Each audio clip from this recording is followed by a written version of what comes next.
effectivement, comme vous le dites, nous avons organisé une réunion à l'intention des responsables des médias qui travaillent au Burundi. Et comme vous en rendez compte, cette réunion intervient au début de l'année. C'était justement pour que nous puissions avoir l'occasion d'échanger sur les différentes orientations, les différentes stratégies à mettre en branle pour que justement l'action médiatique soit effectivement au service de l'intérêt général de la population burundaise, de l'intérêt général du pays. Et nous avons profité de l'occasion pour leur demander de faire tout ce qui est possible pour que les médias burundais soient au service de l'intérêt général du pays. Et manifestement, ils se sont engagés à y aller de cette manière-là. Nous avons surtout insisté sur le fait que les médias doivent accompagner deux programmes principaux qui sont en cours de réalisation au Burundi. Ici, je parle du dialogue inter-burundais qui est en train d'être organisé. Nous avons demandé aux différents responsables des médias d'aider à ce que ce dialogue soit mené à bon port, pour que ce dialogue soit organisé, soit une réussite pour que le Burundi puisse retrouver sa quiétude d'hier, sa vie normale. Nous avons également demandé à ces responsables des médias de contribuer par l'action médiatique à appuyer les travaux de la commission Vérité-Réconciliation pour que justement les médias burundais puissent aider les Burundais à se réconcilier pour que le pays puisse se mettre sur les rails de développement sans qu'il y ait des frictions ici et là pour que le Burundi soit remis sur la voie de développement. Et une autre raison qui nous a poussé à organiser cette réunion, c'est que nous avons constaté que ici et là, dans certains médias, il y a des informations erronées, exagérées, mensongères qui sont données sur le Burundi et des informations qui finissent par ternir l'image de marque du Burundi.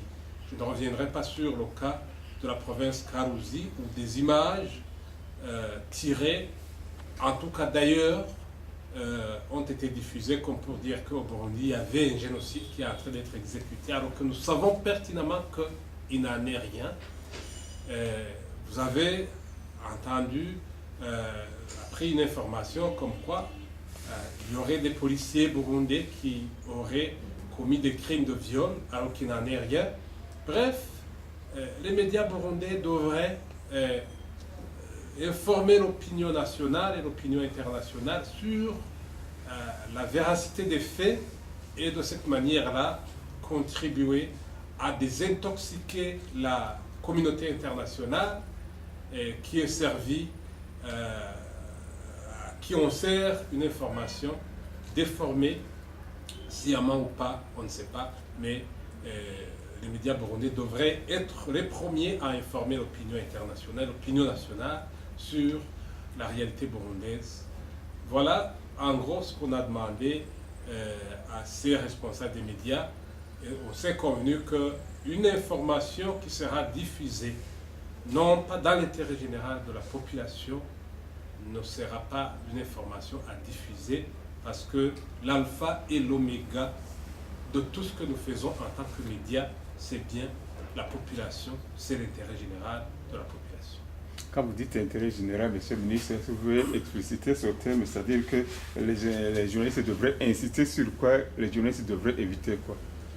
Les journalistes devraient insister sur toute information qui favorise le développement, toute information qui favorise l'épanouissement des gens, toute information qui favorise le mieux-être de la population burundaise, entendue dans le sens plutôt multidimensionnel. Les journalistes devraient éviter toute information qui divise les Burundais. Les journalistes devraient éviter toute l'information qui handicape le développement de la population burundaise. Les journalistes devraient éviter les formations qui font que les Burundais fuient leur pays sans raison. Voilà sur quoi ils devraient insister et ce qui devrait être évité. Ils devraient, bref, éviter de donner de l'information mensongère, comme cela s'observe dans certains médias mal intentionnés ces jours-ci, et ainsi informer l'opinion nationale et l'opinion internationale sur la véracité des faits. Pourquoi pas sur les initiatives qui sont en train d'être organisées en interne pour que justement le Burundi puisse traverser définitivement ces difficultés, ces tensions qui l'assaillent aujourd'hui. Dernière question, si vous permettez. Vous avez soutenu l'idée d'instaurer un code de conduite, notamment dans la couverture médiatique des activités de la sévère et je crois aussi du dialogue. Alors, pourquoi particulièrement un code de conduite pour ces deux événements? On a parlé de code de conduite pour ce qui est de la couverture médiatique des activités de la commission Vérité et Réconciliation. On n'invente pas la roue au Burundi. Ça s'est passé de cette manière-là sur d'autres cieux où la commission a eu à travailler. C'est justement pour aider les journalistes à couvrir ces activités ô combien délicates de façon correcte, de façon à aider la commission Vérité et Réconciliation à atteindre ses objectifs. Les objectifs qui consistent à ramener les Burundais à se réconcilier définitivement pour que ces activités ne soient pas handicapées ou perturbées par une quelconque information mal donnée.